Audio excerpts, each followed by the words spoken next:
Assalamualaikum warahmatullahi wabarakatuh. Selamat pagi dan salam semangat. Apa kabar kalian semua hari ini? Semoga semuanya dalam keadaan sehat ya. Bertemu lagi dengan saya Ibu Eli Febrianti selaku guru fisika untuk kelas 12 TKR maupun TKJ. Hari ini kita akan belajar tentang listrik dinamis.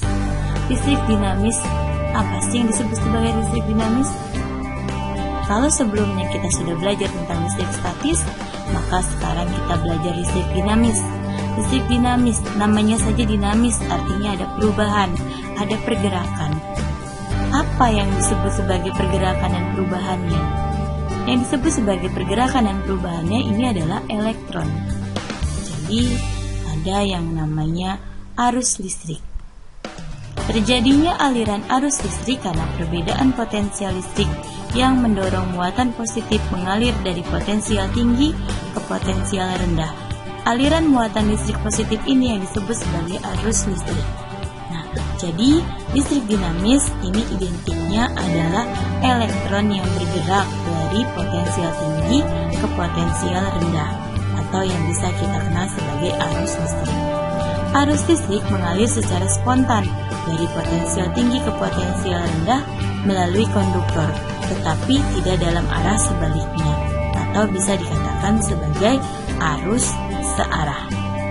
Aliran muatan ini dapat dianalogikan dengan aliran air dari tempat potensial gravitasi tinggi ke tempat potensial gravitasi rendah. Jadi, untuk gerakan elektron sendiri, dia bisa kita analogikan seperti aliran air yang bergerak dari tempat yang tinggi ke tempat yang rendah. Nah, untuk yang arus listrik juga sama ya, hanya bedanya bukan tempat, tapi potensial listrik dari yang positif ke yang negatif. Ada arus listrik. Kalau arus listrik kita tahu pergerakannya. Kemudian ada yang namanya kuat arus listrik. Kuat arus listrik didefinisikan sebagai banyaknya muatan listrik yang mengalir pada suatu penghantar tiap satuan waktu. Simbolnya kuat arus listrik adalah I besar. Bu, ada yang menuliskan I kecil, itu juga boleh ya. Jadi ada I besar atau I kecil. Kuat arus listrik sendiri dia punya rumus Q per T, di mana Q-nya ini adalah muatan listrik satuannya kolom dan T ini adalah waktu satuannya sekon. Kolom sendiri, muatan sendiri bisa kita cari rumusnya. Untuk mencari muatan elektron sendiri ada Q sama dengan N dikali E. N-nya banyaknya elektron dan E adalah muatan elektron. Nilai muatan elektron adalah 1,6 kali 10 pangkat min 19 kolom. Ini diingat-ingat ya, karena di soal kadang-kadang tidak dituliskan berapa muatan elektronnya. Jadi untuk kuat arus listrik sendiri punya satuan A, yaitu ampere. Oke, sekarang kita lihat contoh soalnya. Yang pertama, sebuah kawat listrik memiliki muatan sebesar 5 kolom, dialiri arus listrik selama 5 menit. Berapa kuat arus listrik yang mengalir pada kawat tersebut? Sudah diketahui ada 5C. 5C ini berarti 5 kolom, artinya muatannya Q. Karena sudah kolom, jangan dirubah ke satuan mana lagi ya. Kemudian ada arus listrik selama 5 menit. Menit berarti dia menunjukkan waktu, itu adalah T kecilnya, 5 menit. Karena waktu dalam satuan SI adalah sekon atau detik, maka menit kita jadikan ke sekon. 1 sekon atau 1 menit itu sama dengan 60 detik atau 60 sekon. Jadi kalau ada 5 menit kita kalikan 5 kali 60 yaitu 300 sekon atau 300 detik. Yang dicari adalah kuat arus I. Dari rumus yang tadi, I sama dengan Q per T. Q-nya kita masukkan 5 dan T-nya kita masukkan 300. Jadi untuk 5 dibagi 300 adalah 0,0167 ampere. Maka untuk kuat arus listriknya adalah 0,0167 ampere. Nah, selanjutnya adalah alat ukur listrik.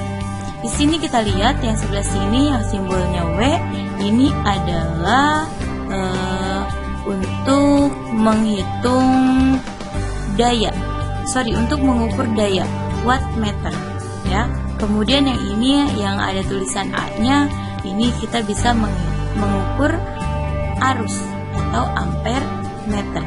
Nah, yang ini, lihat ada ohm di sini. Nah, di sini ada simbol ohm tapak kuda. Artinya di sini dia bisa mengukur hambatan listriknya atau disebut ohmmeter. Jadi ini wattmeter, ampere meter, dan ohmmeter. Voltmeter bagaimana? Ya hampir sama semuanya, sejenis seperti ini. Hanya bedanya nanti di simbol-simbolnya saja. Kalau ampere berarti A, kalau wattmeter berarti W, kalau ohmmeter berarti simbolnya O atau pakai simbol seperti ini. Ya. Terus Bu, yang di ohmmeter kok sebelahnya ada mikrofarad? Nah, di sini ada mikrofarad. Farad itu berarti kan kapasitor. Artinya untuk alat ukur yang ini bisa mengukur hambatan, juga bisa mengukur kapasitansi kapasitor pada kapasitornya. Ya, itu alat ukur listriknya. Sekarang kita coba untuk membaca alat ukur. Cara membaca alat ukur, lihat di sini. Ada skala maksimum. Skala maksimum itu yang ada di pojok paling kanan. Ini adalah skala maksimum. Kemudian ada skala yang ditunjuk jarum. Artinya di sini benar-benar kita lihat yang ditunjuk jarum, angka berapa harus kita perhatikan. Nah, kemudian ada skala batas ukur. Ini yang di sini, yang di samping, di luar dari jarum-jarum ini. Nah, yang di samping ini adalah batas ukurnya. Kalau dia dalam ampere, berarti di sini pakai A semua. Kalau kita pakai voltmeter, berarti nanti A-nya diganti jadi VV semua, dan seterusnya.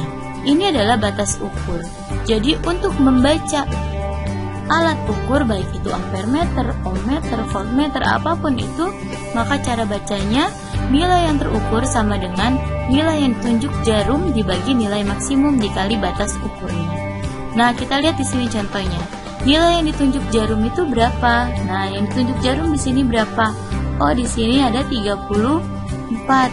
Bu, bacanya yang atas atau yang bawah? Ya bebas, kamu mau yang atas atau yang bawah. Kalau mau yang bawah, berarti kan di sini maksimumnya 100, ya. Kalau yang atas berarti maksimumnya 50 begitu. Nah, kemudian di sini nilai tunjuk jarum tadi kita balik lagi 34, nilai maksimumnya karena ambil yang bawah kita pakai 100 dikali batas ukur. Batas ukur lihat di sini. Nah, yang menghubungkan dengan kabel itu yang mana? Nah, ternyata yang menghubungkan dengan kabel yang di 1 ampere, maka batas ukurnya adalah 1 ampere.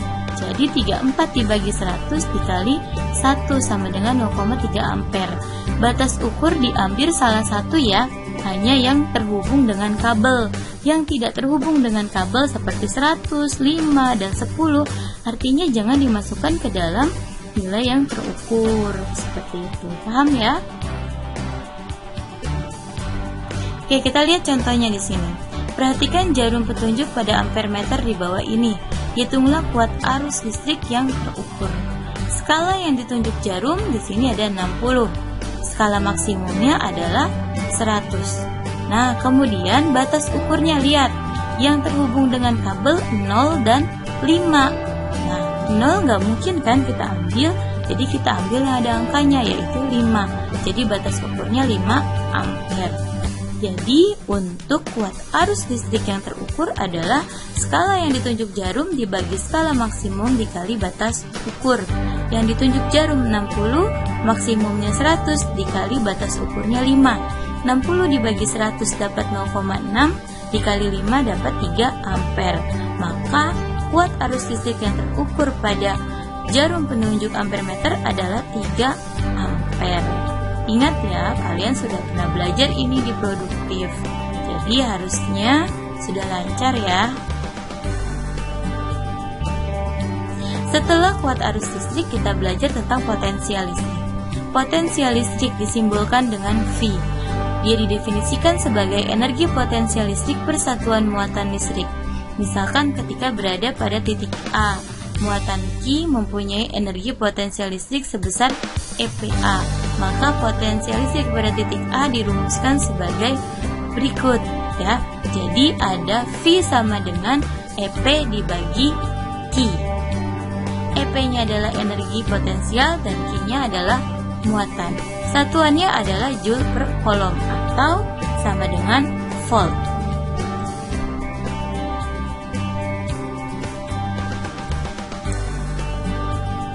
Selanjutnya, setelah potensial listrik, kita belajar tentang hambatan listrik. Hambatan listrik punya simbol R, dia punya satuan ohm. Hambatan listrik ini masuk ke dalam hukum ohm, di mana bunyinya adalah besar arus listrik I yang mengalir melalui sebuah pengantar atau konduktor akan berbanding lurus dengan beda potensial atau tegangan V yang diterapkan kepadanya dan berbanding terbalik dengan hambatan R. Jadi untuk hambatan listrik yang simbolnya R biasanya bisa kita jumpai pada kapasitor. Nah, ini simbolnya ya, ini simbol untuk ohm. Jangan bacanya OHM, tapi ohm. Adapun secara matematis, hukum ohm dapat dituliskan menjadi R sama dengan V per I, atau V sama dengan I dikali R, atau kita mau mencari I berarti V dibagi R. Tadi dikatakan R ini hambatan, satuannya ohm, atau simbol seperti tapal kuda. Kemudian ada V, ini adalah beda potensial atau tegangan, simbolnya volt.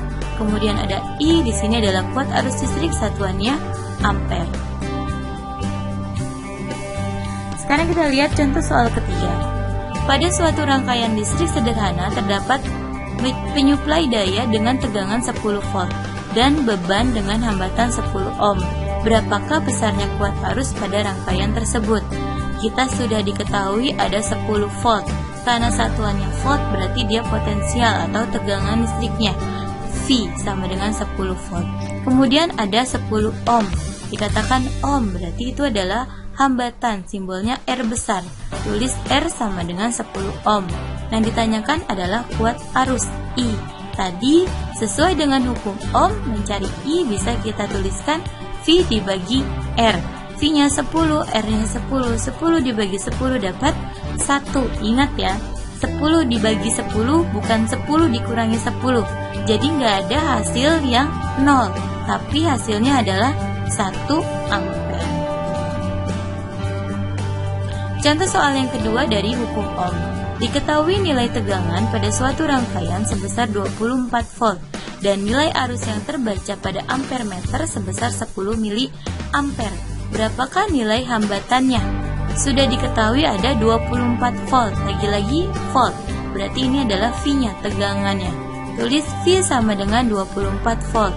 Kemudian ada 10 mili ampere. Nah, M ini dibacanya mili.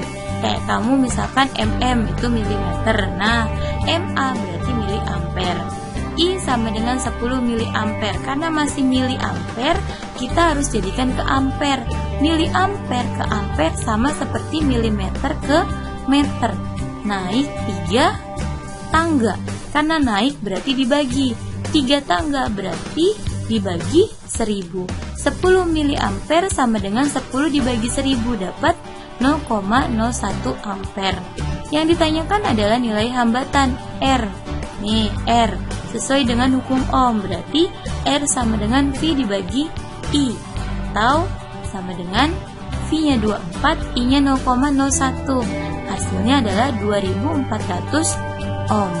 Nah, sampai sini bisa dipahami ya. Sekarang ada latihan soalnya. Setelah tadi Ibu menjelaskan tentang sebagian dari listrik dinamis, mulai dari kuat arus, potensial, sampai dengan hukum ohm, ya. Kita ada latihan soalnya. Silakan kalian kerjakan dari nomor 1 sampai nomor 3 bagian A dan bagian B. Semuanya ditulis di buku tulis kalian, atau kalau misalkan buku tulisnya belum ready, bisa kalian tulis di kertas folio atau HVS, ya.